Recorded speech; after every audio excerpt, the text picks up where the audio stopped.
So somebody asked me, which Dragon Ball game do I think is the best? Now, I'm not gonna lie, that's a pretty hard question. So instead, I'm gonna give y'all boys my top 3 Dragon Ball games list of all time. And y'all let me know what y'all think. If it's goated, if it's trash, if it's mid, any of that stuff. So let's just hop right in. Now, for my first game on this list, I'm gonna have to put Dragon Ball Raging Blast 2. One thing I find that was very overlooked about this game was about the fantasy characters. Like, they had characters like Super Saiyan 3 Vegeta and Super Saiyan 3 Broly.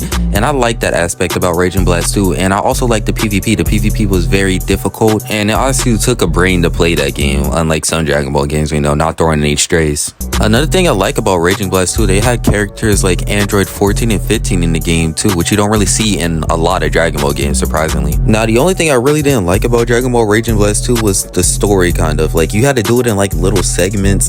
It wasn't really a story to that game, but then again, the rest of the game was perfect. I love the game. It was wonderful, and I think we could see a Raging Blast 3 maybe in the future. Now, for my second game on this list, it's kind of debatable, but it's Dragon Ball Xenoverse 1. Now, this game was perfect in my opinion. I loved everything about the game. Now, the PvP was a little wonky, but it kind of added to the experience. I didn't really like Dragon Ball Xenoverse 1 for like the online features, but it was mainly the story mode that had me. Like, the story mode had me hooked throughout the entire game more of, and it was different from any other Dragon Ball game we've seen at the time, because this was like the first ever time we've seen like advanced graphics. I'm pretty sure Dragon Ball Xenoverse 1 was the first Dragon Ball game to come to Xbox. If not, it was Battle of Z. But Dragon Ball Xenoverse 1, you know, the experience was there. The content creators definitely made the game better. Like, I remember just sitting in my room watching people like Pungent, C-Reacts, Rhymestyle, and Afro Senju play Xenoverse 1, and the experience when I first played it was pretty peak. The game had a bunch of it was difficult to it. It had difficulty to the story mode. Hey, but y'all can't lie though. Pungent's had y'all put in Joe in front of your CAC's name. Like, y'all can't say he ain't start a wave with Johan and Joku, bruh. Hey, but before I go on to number 3, y'all let me know if y'all made it this far and comment something like, I don't know, strawberry or something in the comments. But for number 3, it's obviously Budokai Tenkaichi 3 for me. That's definitely my go of Dragon Ball games. For one, it was the game that introduced me to Dragon Ball mostly, because I remember being like 4 years old playing Budokai Tenkaichi 3 on my Wii. Sadly, I didn't have no PS3 now.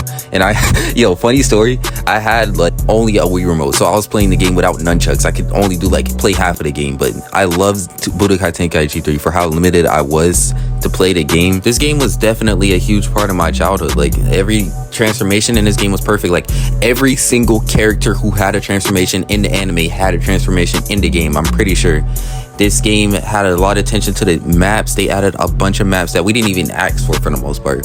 Like, they had the map from when Android 18 fought Vegeta. Like, yo, that fight wasn't even that long. Vegeta got embarrassed personally.